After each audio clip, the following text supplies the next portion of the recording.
Nós precisamos realmente também incluir esses profissionais nas capacitações. Eles precisam também participar para que eles compreendam, para que eles entendam não só a função do Conselho Tutelar, mas a função também de todos os demais órgãos que compõem o sistema de garantia de direitos.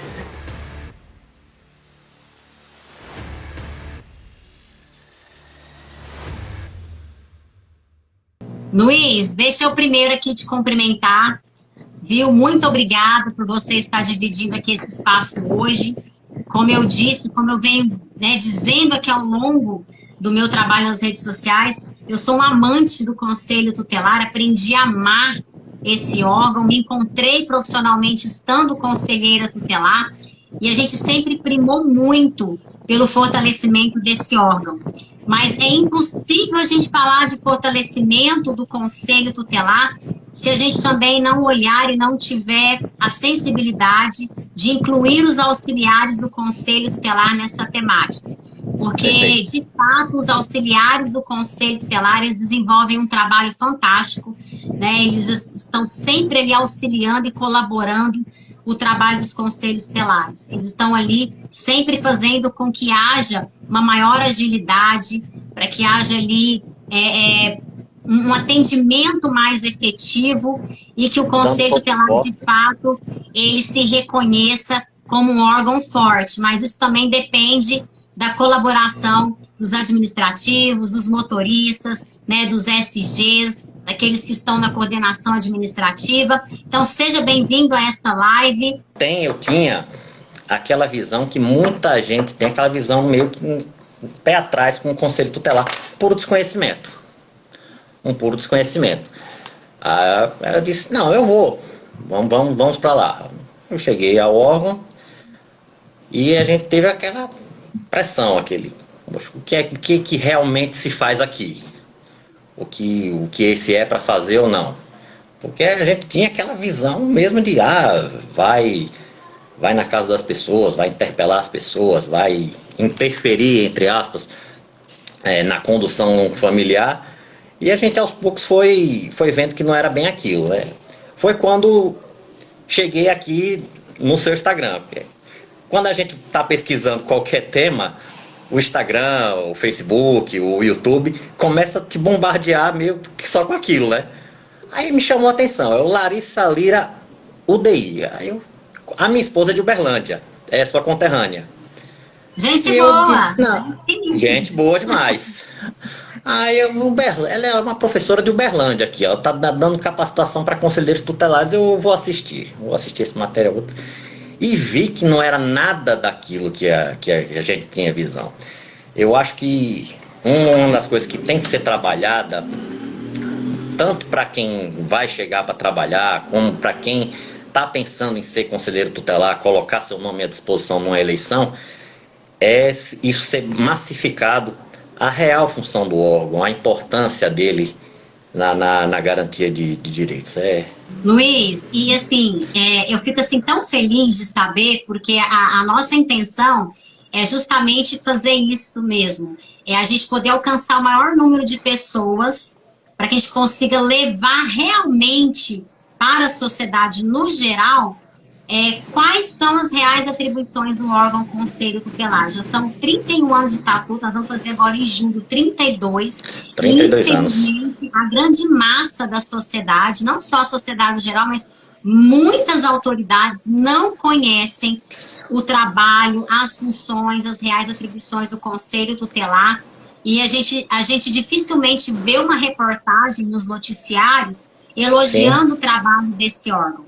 A maioria das reportagens é sempre falando mal, é sempre querendo atribuir atribuições que não lhe cabem, é sempre querendo discriminar esse órgão que é tão importante e que é tão relevante. Então, a gente não pode deixar essas coisas continuarem acontecendo. Então, a internet, o período da pandemia, ele trouxe para nós muitas questões difíceis, ele nos fez nos reinventar em muitos aspectos. Então, nós tivemos muitas perdas, vidas ceifadas, nós tivemos que nos readaptar a muitas coisas, mas eu confesso que a internet nos trouxe uma ponte, uma ligação muito grande porque nós talvez não estaríamos aqui hoje falando, né? Eu estou aqui em Uberlândia, Minas Gerais, você está em Penedo, Alagoas, nós estamos aqui falando com aproximadamente 40 pessoas ao vivo. É verdade. E a gente poderia alcançar mais e mais pessoas com essa live. Talvez a gente não conseguiria fazer isso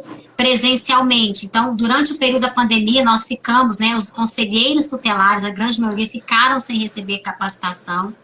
E isso é muito doloroso, isso é muito ruim, porque esses profissionais, eles precisam receber formação continuada. Mas não só os conselheiros tutelares, né? Todos aqueles profissionais que trabalham no sistema de garantias de direito, em especial aqueles da rede de proteção, assistência, saúde, educação, segurança pública. A gente vê diariamente aí pelos noticiários da televisão muitas autoridades, né, dizendo bobagens, bobeiras a respeito do Conselho Tutelar. E assim, eu fiquei muito feliz em saber que você, né, você que está ali lotado como motorista, um auxiliar do Conselho, teve esse interesse de realmente conhecer quais são as reais atribuições desse órgão. Então, assim, parabéns pelo seu trabalho, parabéns pela iniciativa de buscar conhecimento, de não ficar no achismo, né? A gente tem que realmente incluir esses profissionais auxiliares também nas capacitações, nas formações, porque é muito importante o desempenho deles também. Eles, de uma certa forma, eles fortalecem o Conselho Tutelar. E, assim, é muito importante a gente dizer, começando aqui já ao assunto da nossa live, dizer que o Estatuto, ele foi muito econômico ao descrever muitas questões relacionadas ao Conselho Tutelar. Né? A gente não vê ali no Estatuto dizendo quem são os auxiliares do Conselho Tutelar. Então, deixou muito a cargo das leis municipais definirem muitas questões referentes aos órgãos. Então, a gente vê aí muitas interpretações erradas, muitas questões equivocadas, né? A cargo das leis municipais, né, do executivo definir quem são esses auxiliares. Infelizmente, a gente sabe que em muitos conselhos tutelares espalhados aí no Brasil, o conselheiro tutelar, ele é administrativo, o conselheiro tutelar, ele é motorista, o conselheiro tutelar, ele é serviços gerais. Então, eu já estive em municípios em que conselheiros tutelares não tinham esse jeito, se revezavam na limpeza do órgão. Né? Já estive em muitos municípios em que é o conselheiro tutelar quem dirige o veículo, quem conduz o veículo. Então, são muitas distorções, são muitas questões graves e que a gente precisa começar a falar mais sobre esse assunto. E o interessante aqui, eu acredito que você tenha participado, que você é um seguidor assíduo nosso aqui, eu te agradeço muito pela sua audiência. Claro, claro. No ano passado, a gente debateu um pouco sobre a lei orgânica do Conselho Tutelar. Né? Eu estive até 2 semanas atrás com o Marcelo aqui, o Betiari. Acompanhei esse vídeo. A gente falando sobre a questão da lei orgânica. E quem não leu a lei orgânica, quem não teve conhecimento, sabe que lá na lei orgânica existem lá artigos em que eles colocam essa questão definida. Né? Então, tem lá na lei orgânica, nessa proposta, a questão de identificar quem são os auxiliares do Conselho Tutelar. Então, isso é muito bacana, isso é muito importante, porque evita os achismos e evita que os executivos, os prefeitos, né, por meio das leis municipais, achem que tem que ser assim ou que tem que ser assado. Então, é importante a gente colocar isso aqui em xeque, porque é de fundamental importância que os conselhos tutelares, eles tenham esses auxiliares, os auxiliando, colaborando com os resultados do Conselho Tutelar. Eu sempre falo aqui, Luiz, que o colegiado do Conselho Tutelar, ele não é um grupo, e sim uma equipe de trabalho. Existe diferença entre grupo e equipe. Né? Um grupo, ele é ali simplesmente um grupo ali de 2 ou mais pessoas que se reúnem ali por uma questão ideológica, filosófica e tal, mas a equipe de trabalho não. A equipe, ela precisa estabelecer metas e ela precisa alcançar resultados. E eles têm um objetivo comum. Então, ter um objetivo comum é muito importante dentro dos colegiados. Por muitos anos, entende-se o Conselho Tutelar como um órgão qualquer. E a gente não pode mais reconhecer o Conselho Tutelar como um órgão qualquer. Nós precisamos entender que o colegiado, o Conselho Tutelar, ele é uma equipe, e eles precisam estabelecer metas, curto, médio e longo prazo, e eles precisam apresentar resultados. Para quem? Para a sociedade. Para a sociedade. É então, aquele case que a gente vê às vezes em empresa, né? Que é a questão de visão e missão. Isso aí tem que ser um pouco trazido para o Conselho Tutelar e principalmente mudar a visão que a sociedade tem. Uma coisa que me chamou a atenção com os primeiros atendimentos, que acho que não foi nenhum atendimento. O carro do Conselho Tutelar é carro, não é viatura, mas algo que eu aprendi aqui com você. Conselho Tutelar não tem viatura, Conselho Tutelar tem carro. O carro do Conselho estava fazendo um deslocamento, a gente adentrou aqui numa rua, um grupo de crianças brincando, as mães na porta, é um ato cultural aqui nosso, e o pessoal gritou: corre, menino, para dentro de casa que o carro do Conselho te leva. Eu disse aquilo, não, a visão que a sociedade tem do órgão é essa, um órgão que está aqui para zelar, para proteger. Eles estão pensando que vai ser só para retirar a criança, o adolescente de casa. Não é por aí. Foi algo que me chamou a atenção, acho que nas primeiras semanas de trabalho no órgão. Aí eu disse, poxa, isso aí tem que dar um jeito de mudar essa visão, porque eu já tinha lido alguma coisa, já tinha assistido algum material seu, eu disse, não, mas não tá para isso, né? Não é essa a função, não tá para tocar o terror em ninguém. Exatamente. E olha, e vou te falar, e a gente precisa trabalhar muito para desmistificar essas questões. E a gente vai precisar de ajuda, nós vamos precisar de auxiliares, nós vamos precisar de colaboradores para isso. E eu fico muito feliz em saber que nós temos auxiliares do Conselho Tutelar que já entendem o que é o trabalho do Conselho e conseguem nos ajudar nessa comunicação clara e objetiva para a sociedade. Então, eu tenho certeza que alguém chegar para você hoje, te perguntar alguma coisa sobre o Conselho Tutelar, você já vai ter uma bagagem para falar para aquela pessoa com segurança qual é realmente o papel desse órgão, quais são as suas reais atribuições. Então, é muito importante que vocês, auxiliares do Conselho Tutelar, agora falando aqui para vocês administrativos, vocês SGs, vocês motoristas que estão nos acompanhando, que vocês entendam que vocês são muito importantes, que vocês entendam que vocês fazem toda a diferença dentro do ambiente Conselho Tutelar. Porque chegam denúncias, chegam comunicados ali na recepção do Conselho Tutelar, e quando a gente tem um administrativo que ele abstém, que ele tem conhecimento a respeito do órgão, ele consegue, né, naquele momento ali, filtrar as denúncias, ele consegue ali ter condições, características, subsídios, princípios, né, para montar ali uma ficha de atendimento muito bem montada, para repassar ali para o conselheiro na hora do atendimento. Então, quando o conselheiro ele recebe aquela ficha de atendimento, para ele prestar aquele atendimento, ele tem ali várias informações que vão auxiliar ele ali na condução daquele atendimento. Então, nós não podemos mais tratar o Conselho Tutelar de qualquer jeito. Nós precisamos realmente também incluir esses profissionais nas capacitações. Eles precisam também participar para que eles compreendam, para que eles entendam não só a função do Conselho Tutelar, mas a função também de todos os demais órgãos que compõem o sistema de garantia de direito. Perfeito. Né? Olha, esses pequenos detalhes, eles fazem toda a diferença. Em conversa com o pessoal do administrativo, eu vou falar aqui um exemplo nosso.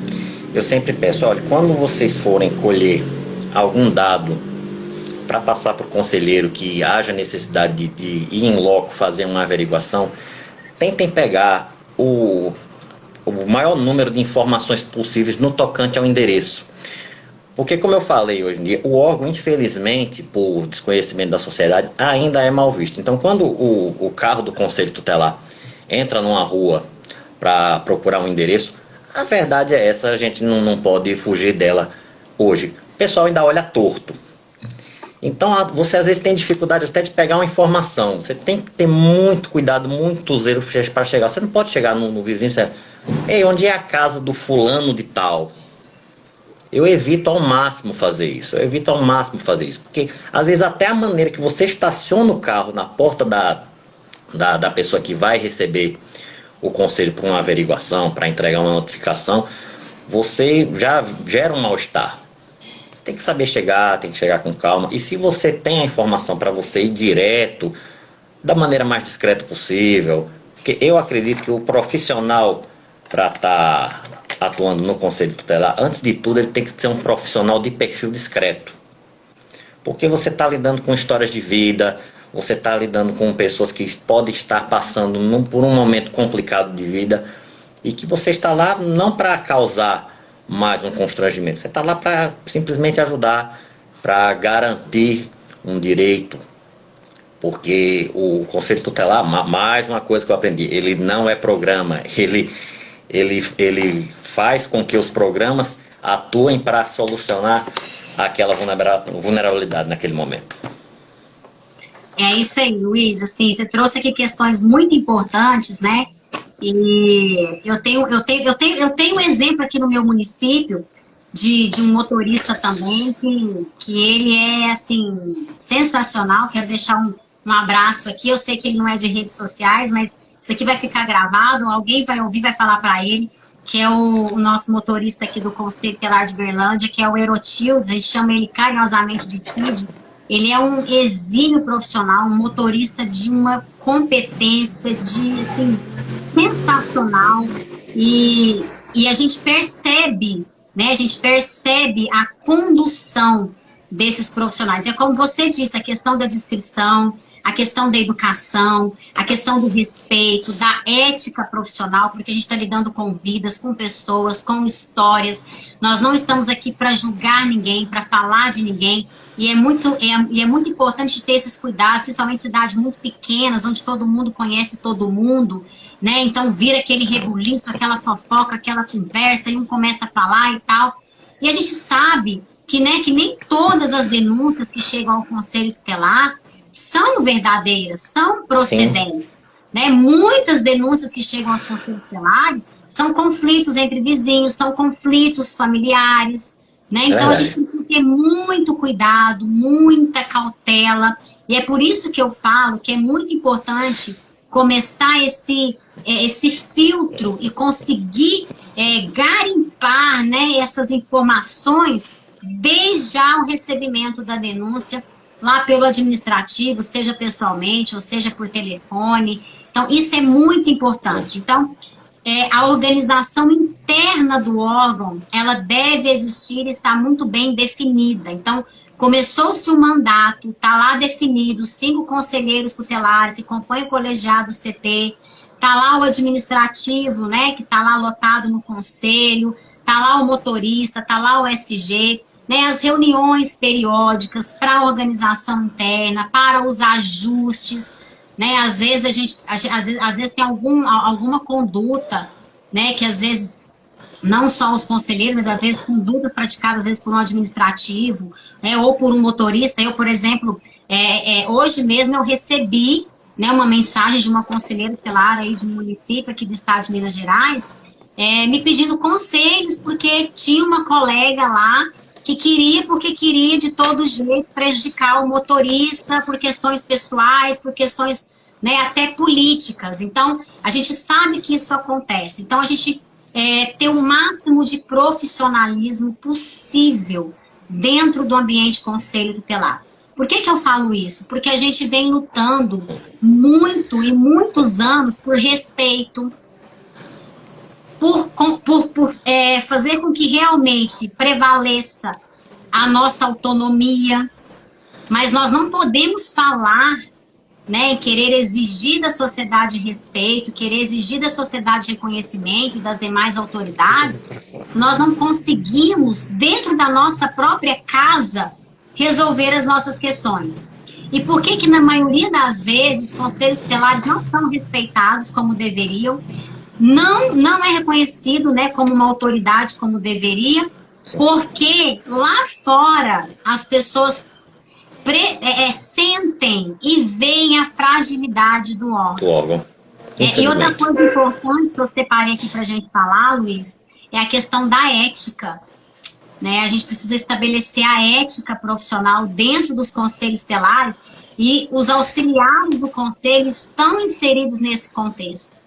Porque a gente sabe, já chegou até mim, né, muitas informações, às vezes de ficar, às vezes chegar uma denúncia, a pessoa conhecer, né, às vezes denúncias relacionadas a pessoas importantes, né, do município, autoridades, né, às vezes um assistente social do CREAS, do CRAS, e as pessoas conhecerem e falar, nossa, fulano de tal está sendo denunciado aqui, e começar aquela fofoca, aquela conversa, e, sabe, conta para um e conta para outro, aquela falta de ética, de sigilo profissional, e a gente precisa manter esse profissionalismo e essa ética dentro dos conselhos tutelares. E só aqui para passar para você de novo, só para o pessoal entender, como eu disse aqui anteriormente, no Estado a gente não tem estabelecido isso, né, assim, não tem um artigo lá definindo, ó, são auxiliares do conselho tutelar, né, um coordenador administrativo, auxiliar administrativo, motorista, serviços gerais, a gente não tem. Então, ficou a cargo das leis municipais, que nem sempre estão disponíveis, isso está de forma clara também nas leis municipais, mas a proposta da lei orgânica dos conselhos tutelares, que eu acredito que agora em fevereiro ela vai ser protocolada ali no Senado para que, né, tramite e seja aprovada, ela consta isso, para que isso fique de forma clara, né? E quem são esses auxiliares que estão lá nessa proposta da lei orgânica? Eu anotei aqui, está lá no artigo 28, ó. O artigo 28 da proposta de lei orgânica, lembrando que ela não foi aprovada ainda, tá, gente? É uma proposta, é uma minuta, ela ainda vai ser aprovada ainda pelo Senado, pela Câmara, então a gente está aguardando. Para as comissões, tá? Todo aquele trâmite. Exatamente. Lá está escrito assim, ó, estabelece que a estrutura de apoio do Conselho Tutelar deve contar, né, no mínimo com um coordenador administrativo, 2 assessores ou auxiliares administrativos, um motorista e um auxiliar de serviços gerais. No mínimo. Então, assim, dependendo das cidades, né, o volume, a quantidade de conselhos, esse número pode ser aumentado. Então, olha para vocês entenderem quanto isso é importante. E veja, vários órgãos possuem os seus auxiliares. A Justiça, por exemplo, ela possui os seus auxiliares, os seus serventuários da Justiça, né? O Ministério Público tem, né? A Defensoria tem, né? Os delegados têm, as secretarias têm. Então, todos têm, por que não o Conselho Tutelar também ter? Pode falar, Luiz. Não, essa questão, voltar um pouquinho, essa questão da ética. Que eu lembro que você chegou a abrir há uns dias atrás uma caixinha de perguntas pedindo que a gente colocasse o nosso conceito de ética, não é isso? A ética, para mim, é o limite das nossas escolhas. É o limite das nossas escolhas. O que a gente escolhe fazer ou não é o que vai delimitar o quão ético nós vamos ser em todas em toda a nossa vida. E as relações interpessoais, isso aí a gente tem que colocar realmente as diferenças de lado por um bem maior. As pessoas têm que entender que às vezes a gente dá um não, mas o não ele pode ser pedagógico, não ele é extremamente salutar em alguns momentos. Se você não está dando não à pessoa, a pessoa física, ao CPF, você está dando não a uma situação que você de repente acredita que não é o correto a se fazer, não é motivo pessoal. Aí está a diferença do profissional proativo.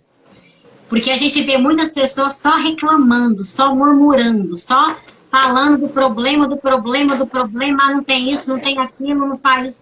E o que você tem feito para fazer diferente? Então, você está com um problema. Qual é a solução que você apresenta? Então, você ter um problema, mas você ter uma solução para apresentar, é melhor ainda. Então, a gente tem que parar com esse vitimismo, com essa questão de, eu sou coitadinho de mim, sempre foi assim, vai continuar sendo assim. Não. Se você quiser mudar, você faz as coisas mudarem. Tudo depende de escolhas, tudo depende da sua vontade. Nós temos que aprender a ser autorresponsáveis. A gente tem aquela mania de colocar a culpa no prefeito, colocar a culpa na crise, colocar a culpa na pandemia, colocar a culpa no secretário, a culpa é do motorista, a culpa é do administrador. Não, a culpa é sua. Porque o que você tem feito de diferente para ter resultados diferentes? Tem muitos colegiados por aí, muitos conselhos estelares por aí, querendo resultados diferentes, fazendo as mesmas coisas, tendo as mesmas atitudes. Muitos profissionais não querendo buscar capacitação, não querendo ter mais conhecimento, muitos profissionais aí querendo continuar fazendo coisas que faziam há 20 anos atrás. Ei, o tempo mudou, as pessoas mudaram, as coisas estão evoluindo. É aquela famosa frase, sempre foi assim, né? Nós estamos em constante transformação, nós precisamos evoluir, nós precisamos crescer. Às vezes eu ouço assim, mas isso nunca vai mudar. Eu recebo mensagens diárias, né, de muitos conselheiros falando assim, Larissa, eu já desisti, eu já cansei, é só eu aqui lutando, é só eu aqui querendo resolver as coisas, é só eu querendo mudar, meu colegiado não busca conhecimento, eles querem ficar fazendo as coisas porque estão pensando na eleição ano que vem, eles querem puxar saco, eu tô cansada, eu não sei mais o que fazer. Eu falei assim, faça você. Seja você a mudança que você quer ver no seu colegiado. Esqueça. Faça o que achar correto, faça constar em ata. Exatamente, é o que eu sempre oriento. Quer fazer coisa errada? Quer fazer função que não está lá no estatuto definido? Quer usurpar a função? Não tem problema. Faça constar em ato o seu posicionamento, fundamente fala. Então, faça você. E cuidado com as consequências. E começar a atualizar os regimentos internos também dos conselhos estelares. Tem regimento interno dos conselhos estelares de 10 anos atrás, de 15 anos atrás, né? Muitas coisas mudaram na lei, alteraram. E a gente precisa começar a atualizar esses regimentos internos e incluir nesses regimentos internos, né, questões relacionadas a éticas, a condutas, a postura dos conselheiros tutelares e as sanções que poderão vir sofrer caso, né, infringam a lei que determina quais são as atribuições dele. Então, é começar a fazer isso. A gente quer prejudicar? A gente não quer prejudicar ninguém. O que nós queremos é trabalhar dentro da legalidade. É fazer com que o órgão cumpra o que realmente ele foi chamado para cumprir. E eu sempre dou esse exemplo aqui. O juiz não faz o trabalho do Ministério Público. O Ministério Público não faz o trabalho do delegado. O delegado não faz o trabalho da Polícia Militar. E vice-versa. O CREAS não faz o trabalho do CRAS. E aí eu pergunto, por que o Conselho Tutelar tem que fazer o trabalho que é de todo mundo? Por que o Conselho Tutelar, assim como os demais órgãos, não se posicionam, não se limitam às suas atribuições? Por quê? Porque não sabem se posicionar, não tem posicionamento. Primeira live que eu fiz ao vivo aqui, quando eu comecei, 25 de fevereiro de 2021, foi sobre posicionamento. E eu dei uma baita aula aqui sobre posicionamento. Eu falei sobre pilares de posicionamento, eu falei por que os conselheiros não conseguem se posicionar. Então, é algo que a gente precisou trabalhar durante 2021. E 2022, nós vamos ter outros aspectos para a gente poder trabalhar para auxiliar no desempenho profissional desses conselheiros e conselheiras tutelares. Pode falar aí, Luiz.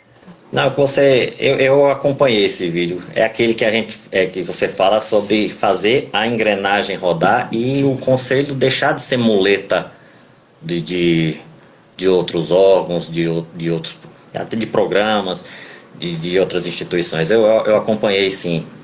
Essa live. E é excelência na função. Você arrastando o conselho para a legalidade, você automaticamente vai ter conselheiros de excelência, pessoal de apoio de excelência, e a coisa vai mudando, a coisa vai melhorando. A mudança tem que ser realmente de dentro para fora, para a gente chegar na sociedade e mudar o conceito que se tem do órgão, que é muito triste. Aquilo que eu falei pode parecer engraçado, você entrar numa esquina e o pessoal gritar, corre menino para dentro de casa que o carro do conselho te leva. Isso é muito triste, Pode parecer engraçado no primeiro momento, mas é triste, isso é muito triste. E você falou tudo, a mudança tem que começar de dentro para fora. E a partir do momento que os colegiados né, que o Conselho Tutelar, ele entende isso, que as pessoas lá fora só vão começar a realmente entender a importância e a relevância do órgão quando eles lá dentro se organizarem internamente, apesar de terem temperamentos diferentes e às vezes posicionamentos diferentes, eles chegarem num consenso comum de que a opinião deles naquele momento ali não tem que ser levado, o que eles acham, o que eles pensam, filosofia de vida e tal, mas que eles têm que entender que a decisão tem que ser pautada na legalidade, naquilo que a lei diz, eles vão alcançar os objetivos que querem. E é muito triste, porque eu vivenciei isso aqui muito no meu primeiro mandato, é você chegar na sala de um juiz e o juiz virar na sua cara e falar assim, nossa, vocês estão muito desunidos mesmo, né? Vocês são 15 conselheiros, vocês estão aqui em 5. Então, assim, vocês são muito desunidos. Ah, é desse jeito, e por que vocês ainda não fizeram nada? Então, assim, é triste você ouvir isso, né? E às vezes, muitos colegas não se colocarem de pé e quererem as mudanças por medo, por receio de sofrerem retaliação, por às vezes não serem, né, não receberem o apoio que receberam daquelas pessoas que os apoiaram nessa última eleição. E aí eu trago aqui para vocês pensarem que o bom profissional, né, eu sempre falo isso, o conselheiro tutelar bom não é aquele que faz tudo que os outros querem que ele faça. O conselheiro tutelar bom, e isso serve para todos os demais profissionais, é aquele que faz aquilo que precisa ser feito. Então, não pense em vocês, e eu acho que quem me acompanha, eu dei 4 aulas no ano passado falando sobre 4 poderes muito importantes, né? O poder do não, o poder da ação, o poder do foco e o poder da comunicação. E eu falo muito na aula sobre o poder do não, o quão importante e libertador é você aprender a dizer não. É difícil falar não porque a gente não quer, né, se comprometer, a gente não quer deixar outra pessoa triste. É o que você falou no início da live. O seu não é para a pessoa, mas é para a situação em si. E quando você diz não, você está evitando muitos problemas. Né? Só para a gente ter uma ideia, há estatísticas que apontam que quando a gente aprende a dizer não, a gente evita no mínimo 80 problemas que chegariam até a gente. E a gente sabe que a maioria dos problemas que chegam até nós não eram problemas que eram para nós resolver, que eram para outras pessoas resolverem. Então, quando a gente tem esse entendimento de que o não ele é necessário, que o não ele vai te abrir muito mais porta do que os sims que você der, e que o não é que vai te levar a alcançar o objetivo que você tanto almeja, a gente começa a mudar a mentalidade dos profissionais dentro do Conselho Tutelar e a gente começa a alcançar os resultados que a gente quer. Então, e outra coisa importante, que as pessoas às vezes acham que puxando o saco, né, elas vão conseguir algo a mais. E assim, eu trabalho com desenvolvimento humano, eu sou analista comportamental, eu fiz pós-graduação em psicologia organizacional, então para entender o trabalho em equipe, para entender o trabalho, né, de alta performance, como performar pessoas para que elas alcancem os seus resultados, e a gente aprende muito isso, né, que a gente precisa aprender a se posicionar, a gente tem que aprender a dizer não, e que o resultado daquela equipe, ela vai depender do esforço de cada um. De cada um. Então, se cada um entender que o objetivo deles tem que ser alcançado e que eles não podem se distrair, né, com aquilo que chega, com os problemas, com as críticas, porque crítica a gente sempre vai ter, você sempre fazendo bem feito ou você fazendo mal feito. Eu sempre falo aqui que tem 2 coisas que costumam paralisar o nosso crescimento, é a crítica e é o elogio. Então, a crítica te paralisa e o elogio também te paralisa. Então, com crítica ou com elogio, continue caminhando rumo ao seu objetivo. E eu acho que o que a gente precisa trazer para os conselhos tutelares de todo o Brasil, e é uma novidade que eu trouxe aqui, que é a questão de não só dar aos conselheiros tutelares conhecimento legal específico, mas ensinar esses profissionais a colocarem todo o conhecimento deles adquirido em prática e em ação. Porque a gente sabe que tem conselheiros que veem vídeos, assistem lives, leem o estatuto, mas na hora de colocar em prática não conseguem colocar. Então, eles travam. Isso tem muito a ver com crenças limitantes e com tudo mais. Então, a gente precisa trabalhar isso também com esses profissionais. É o que eu trago nos meus cursos e também nas minhas mentorias. Então, profissionais que chegam no meu curso assim, sabe, parecendo um gatinho, assim, já desesperado, sem saber o que fazer, saem do curso, saem das mentorias, parecendo um leão, com vontade, fortalecido, de arrebentar meio mundo, de fazer as coisas acontecerem, e é isso que a gente quer proporcionar para esses profissionais. Então, a gente vem sempre aqui trazendo conteúdos de relevância, não só falando do que é, do que não é atribuição, o que é papel da assistência, qual que é o papel da polícia, mas trabalhar esse desenvolvimento desses profissionais para eles alcançarem a máxima performance que eles puderem. Pode falar, Gu. Larissa, eu queria muito te fazer um questionamento, mas com toda a sua bagagem, toda a sua eloquência, toda a sua técnica. Eu tenho certeza que você vai poder nos direcionar, não só a mim, mas a todos que estão acompanhando. Quando você falou, me chamou muita atenção, que realmente é muito triste. Você chega não só na sala de um juiz, mas no cotidiano, na vida, num restaurante, num outro setor, numa secretaria, você diz, rapaz, o pessoal ali é desunido. Mas aí a pergunta que eu lhe faço, essa desunião, o nascedouro dela não está na política partidária, que infelizmente está invadindo a eleição dos conselhos tutelares?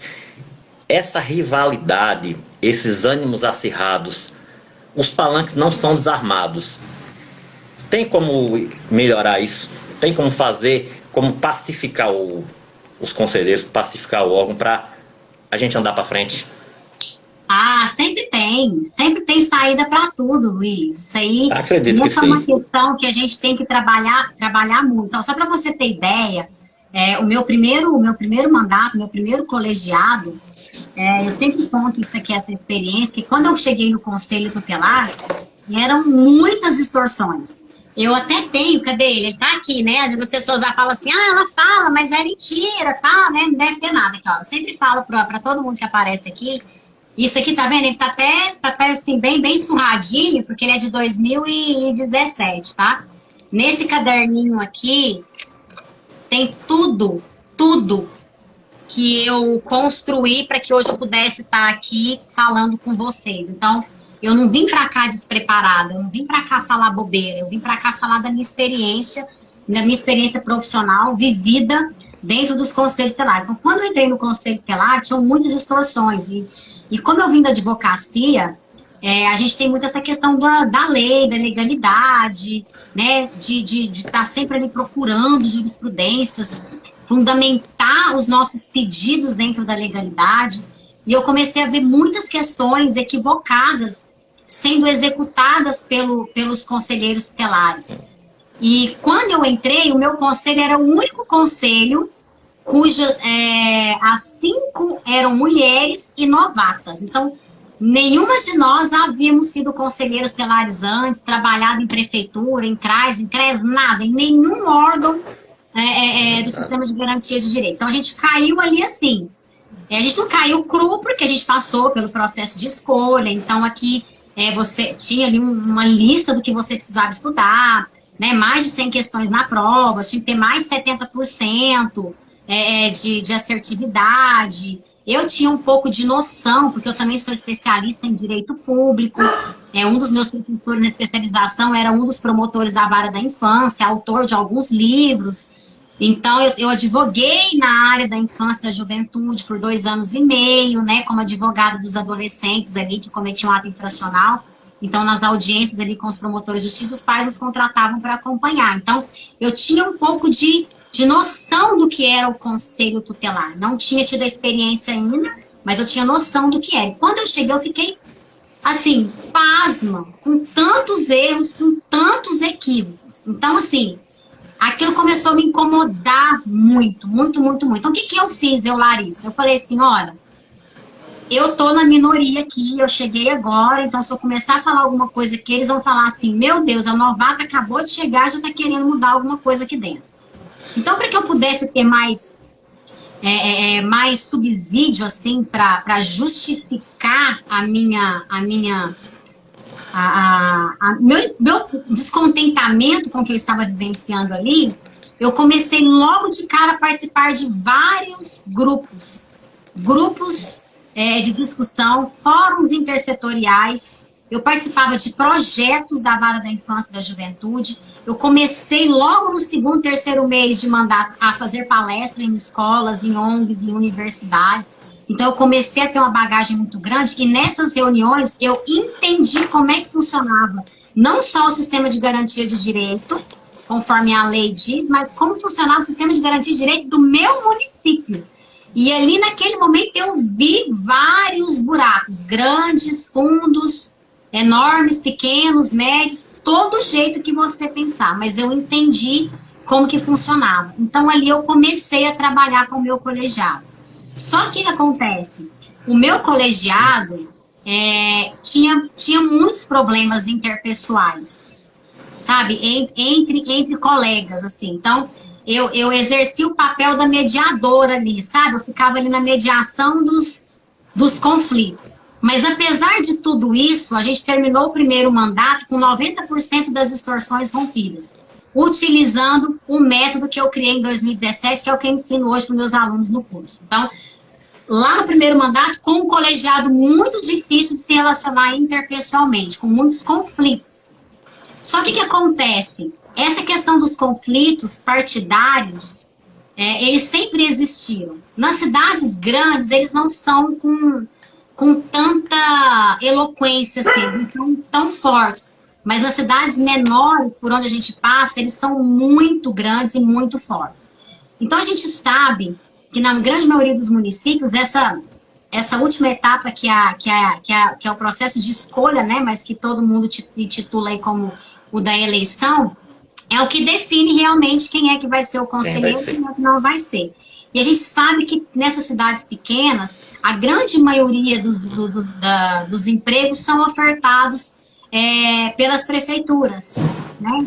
São poucos os comerciantes, são poucas as pessoas que são autônomas, que empreendem. Então, de uma certa forma, querendo ou não, essa questão partidária, a questão política, ela é muito forte nos municípios menores. O que eu tenho para dizer é o seguinte: infelizmente isso acontece, é uma tristeza muito grande, é uma realidade, e a gente vê isso muito fortemente dentro dos colegiados, que às vezes o colegiado não cresce, não avança, não se fortalece por questões político-partidárias. E eu sempre falo uma frase aqui para as pessoas, que é o seguinte: a única política que tem que ser discutida dentro dos conselhos tutelares é a política para a criança e o adolescente. Essa política ela tem que estar na boca de todo conselheiro tutelar, né? A política de promoção, a política de assistência, a política da saúde voltada para a criança ou adolescente dentro do município. Porque, querendo ou não, o conselho tutelar ele tem que fiscalizar a execução desse serviço. Ele tem que ver dentro do município se existe ali o serviço sendo ofertado, ou se está ofertado, se está de forma regular ou irregular, para cumprir o que está no 208 do Estatuto da Criança e do Adolescente, no artigo 220. Então, sempre falo que essas disputas internas dentro dos colegiados por política enfraquecem a equipe, coloca o conselho tutelar na posição que ele gostaria de sair, mas não sai às vezes por causa desses conflitos, que é sair para ser reconhecido, sair para ser respeitado, sair para realmente exercer a sua autoridade dentro do município. Então, quem está lá fora reconhece isso, sabe que isso enfraquece o órgão. Por que eles sabem que isso enfraquece? Porque não pensem vocês que lá fora eles não sabem o poder que um colegiado tem, inclusive tirar um prefeito da cadeira. Então, eu sempre falo para os colegiados aqui, para os conselheiros e conselheiras tutelares: deixem as rixas de vocês, as ideologias de vocês, as filosofias políticas de vocês para fora da porta do conselho tutelar. Todo mundo tem direito à liberdade de expressão, a expressar, né, o político que gosta, que não gosta, mas isso tem que ficar lá para fora. Dentro do conselho tutelar, a única política que deve ser discutida é a política voltada para criança e adolescente dentro do município. A gente sabe que faltam políticas públicas efetivas dentro dos municípios.